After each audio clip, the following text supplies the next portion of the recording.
So I think that when we think about how we learn and what it means to our institutions, it's really the center of our institutions. We think of teachers as, institutions as supporting teachers, which then support the trainees. But I think, in fact, often it's quite the opposite, that the trainees really inspire the teachers, and these teachers are who the institution becomes. And when we think about what it means to teach people, I think we shouldn't really think of ourselves as necessarily teachers. In fact, that might not be the right word.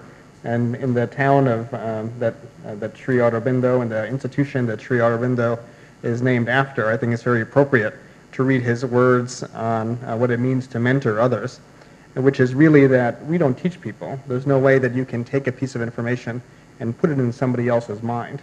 I think what you really need to do is motivate them to bring information into their own mind. And how do you do that? You make an environment for them to learn. You make it exciting for them. You make it fun for them. And that's really what we ought to be doing. So what is that right culture or environment to facilitate learning?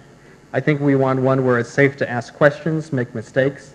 I think we were quite impressed earlier this week at the research symposium that was put on over in Madurai for some of the younger Aravind faculty, that people were very much into asking other people questions and really questioning their research design and their research studies. And it's okay to criticize them and point out issues and point out faults, and you really want to make that open. They shouldn't really feel that there's a sage on the stage and them down below. You want to make us all equal partners in the learning process. I think you want them engaged, but you don't want them to be too stressful. So Dr. Devinder Grover, despite just getting off the plane yesterday, has already performed 3 GAT surgeries. So that might be a little bit of stress, or at least it would be for me. But certainly he's been very engaged as well. So, and I think you want to allow people to be flexible. So don't create a single venue for doing things. Allow them to be creative and allow new models for teaching. And it's been proven, actually, that people who are happy actually learn more. So people who have stressed brains are less able to make neural connections. If you look at the functional MRI, anybody who has their amygdala activated, that information can't go into the brain's learning centers. And so what does it mean to have your amygdala activated? If you're fearful, if you're embarrassed, if you're bored, if you're stressed, frustrated, all of those things are essentially negative inhibitors of actually learning anything. I think the other thing that we have to motivate people for is that they often have an idea coming into teaching that either they're smart or they're stupid, or it takes longer for them to learn. So they have notions about themselves and their learning. And in fact, those notions are often not true. So this is very nice work that's been done out of Stanford by Carol Dweck, who found that the students who actually have done best on early education are actually the ones that believe that they will become smarter if they work hard. It's not the ones who think they're smart, because they will actually try and avoid challenges which disprove that hypothesis. But the ones that do really well are the ones who think, oh, if I work hard, I become smarter. Not that I become more successful, but I actually become smarter. And in fact, that's the truth. And we see this all the time, where somebody suddenly has a boost of confidence, and then their performance drastically improves in their residency because their entire mindset of what they're capable of achieving has changed. So being smart or stupid is not a fixed notion. You can be very successful and then become lazy, and then you're no longer very successful anymore. And vice versa. You can maybe not be so successful, but then change your attitudes and become very successful. So then knowing that intelligence or other qualities can change is a very powerful tool. And so we need to dispel the notion of a fixed IQ. And certainly in history, there's many people, including Gandhi, who was a very ordinary child growing up, maybe somebody even with poor self-confidence and a very quiet and fearful demeanor, who became one of the greatest people of our nation. So we should think of that. Do we customize learning? So there's always the ongoing debate in the educational field about whether we should be customizing education and how we should be customizing it, and should we be making a standard curriculum that everybody needs to do. So I think the bigger question is, well, are we really teaching people in a passive way, or should we be teaching them in a more active way? And typically lectures are from the teacher to the student with little time spent in question and answer. And this makes sense. Clinics are busy, and so when we're seeing us in clinic, we don't have lots of time to really go over every patient in detail with them. And maybe the only time that we teach them is the very early residents who we teach surgery on a one-to-one basis. So the flipped classroom, which Dr. Alward has been doing and which we've been doing for several years now as well, does the opposite. It puts all this poor engagement at home, and it makes the more engaged and interactive portions in the class. So normally in the traditional classroom, there's a teacher up front who's lecturing all the students, and in the flipped classroom, they've already watched those lectures, and now the teacher is going around and having a discussion with them, or doing, helping them individually as they work through problems. So you have to think about what it means for a teacher to be in the classroom. So first of all, there's not a lot of this time. There's maybe just a few hours a week, and there's a lot of stuff that's missed. That teacher is not seeing patients and providing patient care. All those residents are involved in patient care as well. So they're not seeing patients, they're not providing patient care. So if you said, I have 1 hour to teach somebody or these 5 people one thing, would you say, I'm going to stand there and I'm going to talk to them? I ask you that question. I would say, absolutely not. I would do something else to make sure I got that information in there. And we should feel that sense of urgency when we have those students in the room with us. How can I best put this information to them in that 1 hour of time? And the nice thing about the flipped classroom is that it forces them to be an active participant. There's evidence that this can really improve results dramatically. This is a nice story from Harvard Magazine a few years ago about a physics professor who was doing this for several years. And he was trying to get a concept across to his students, and he wasn't successful. And then in an epiphany, he said, why don't you all just talk to each other and see if you can figure it out? And there was a lot of hubbub for about 3 minutes. And afterwards, all the students said, we understand.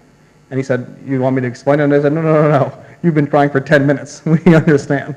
And he realized that somebody who didn't know the information 5 minutes ago, but just understood it, is actually much better able to convey that information than somebody who's known it for 20 years. And they don't even know how to describe it anymore because it's so second nature to them.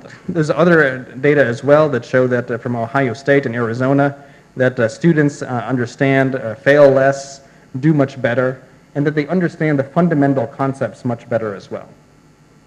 We flipped to a flipped classroom in 2010, and there was actually a morning lecture that my colleague Henry Jampel gave, where 5 out of 21 residents attended the lecture. And so, of course, they may have other places to be and other things to do, but essentially they were telling us with their feet and their lack of attendance that this was something that was not valuable to them. And so we dropped their morning lectures on 3 days, and then we had a single teaching session after grand rounds. And so we put all of our lectures online, which they viewed on their own, and they spent time with us in case-based discussions where there were 4 to 5 residents for every faculty member. And this was essentially time neutral. The faculty time that would have been spent preparing or giving lectures was now replaced with discussion times instead. So we didn't do any more work. We just did that work differently. So the residents liked it. This may not mean everything, but it's certainly encouraging. The 90% of them found the sessions very useful. And the only thing it trailed was clinical rotations, which is probably the most useful thing that nobody can avoid.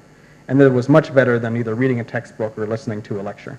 And about 2/3 of them wanted the flipped classroom expanded at the expense of morning lectures, although some people still like lectures, and so it's not universal.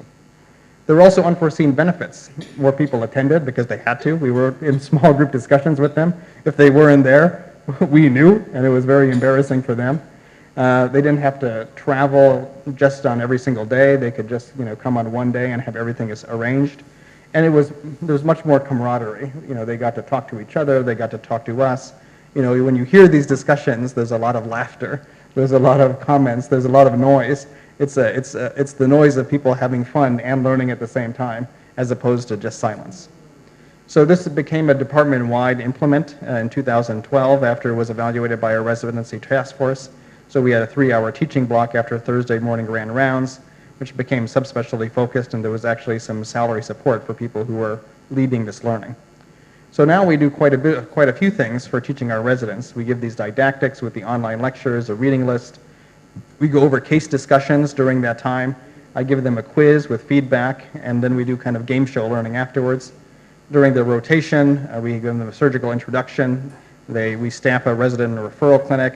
We go over charts afterwards. We do a journal club at least once a month, and we staff all their surgeries.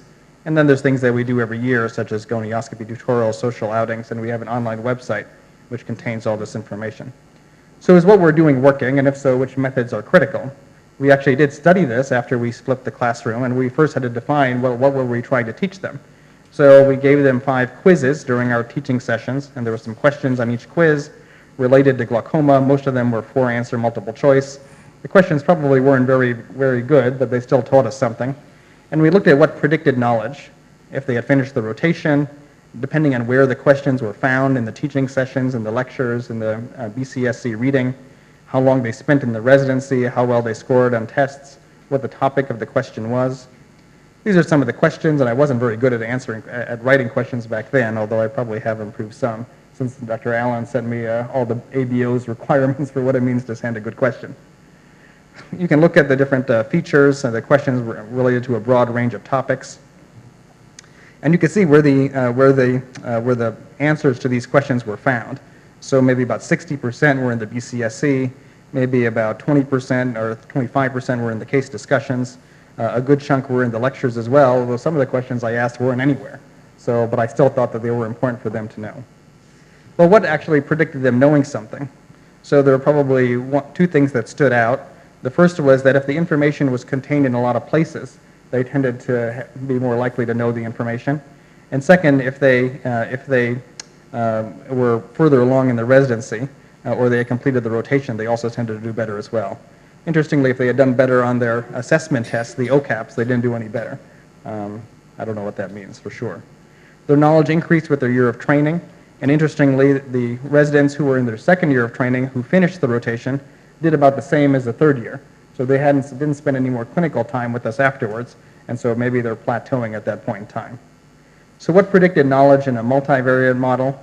So there are actually a few things. The first is having completed the rotation. The second is assessment number, which essentially gets more time in the residency. And the third is something being found in multiple sources. So what does it mean? So residents learned a lot of medical knowledge during their glaucoma rotation. So we think that we're only having them with us to see patients, but they're actually learning a lot of things that you might read in a book as well. People learn better when information is covered in a lot of sources. That might be because that information is more important, or it may be because if you can find that information in a lot of different places, you're more likely to actually learn it. There may be some general accumulation of knowledge with time because of grand rounds and other things as well. But still, there's a lot of things that we can do better. So I don't know that we know quite well. How well do people applanate? How well do they gonioscope? Do they make correct diagnoses for people? How good is their emotional quotient? If they come across a very challenging patient, are they actually able to navigate that interaction without them getting upset and without upsetting the patient as well? And how professional are they? Do they really have the right values of teaching, self-learning, of making the system and the world better? How do we assess those things?